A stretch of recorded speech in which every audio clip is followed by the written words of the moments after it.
This is Poetry for Warriors Daily, your daily dose of Poetry for Warriors. And here's your host, Joshua David Ling. 10. Going Worldwide. Braden slowly walked into a room on the other side of the wall. The humidor was a secret passage to a warehouse cold and tall. Inside, far off, toward the other end, he saw 3 figures stand. He was led closer by Nick Tracer, and he finally began to understand. "Hey, that's my grandma with Daniella." "Hey, you're pretty smart." Daniella was tied up and obviously unconscious, but his grandmother gave him a start. She was standing and smiling with her hands on her hips, and soon she excitedly exclaimed, "I'm so proud of you, Braden. You did a great job playing the game." The third figure Braden saw, he realized was a mannequin. It had a familiar look to it, which gave him a confused grin. The mannequin wore a familiar suit with obvious and substantial upgrades. It was a specialized version of his warrior suit, and Braden stood stunned and amazed. He then remembered himself and ran to Daniella. "Don't worry, she's taking a nap. Nothing that's going to harm her in the long run. We made sure of that." "Grandma, what is going on? What on earth did you do?" Rayen smiled and hugged her grandson.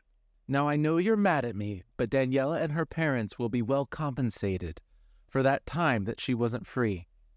I listened to what you said to me about not being able to sustain the amount of time and money we spent playing the hero game. So that's where Nick and his organization Courage now comes in.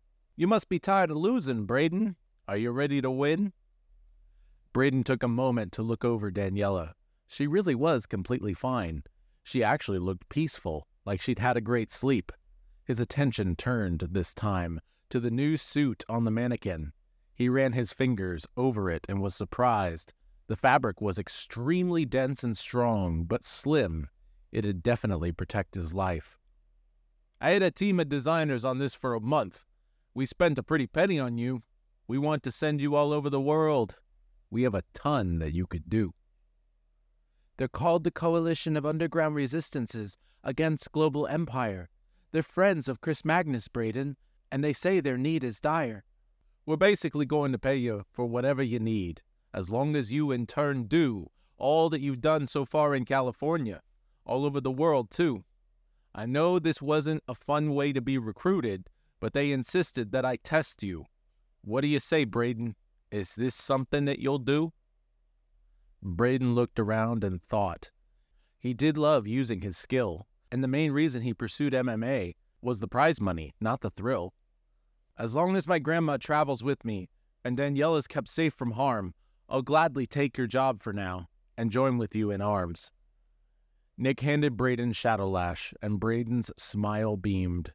The worldwide warrior had just been born, and he let out a warrior's scream.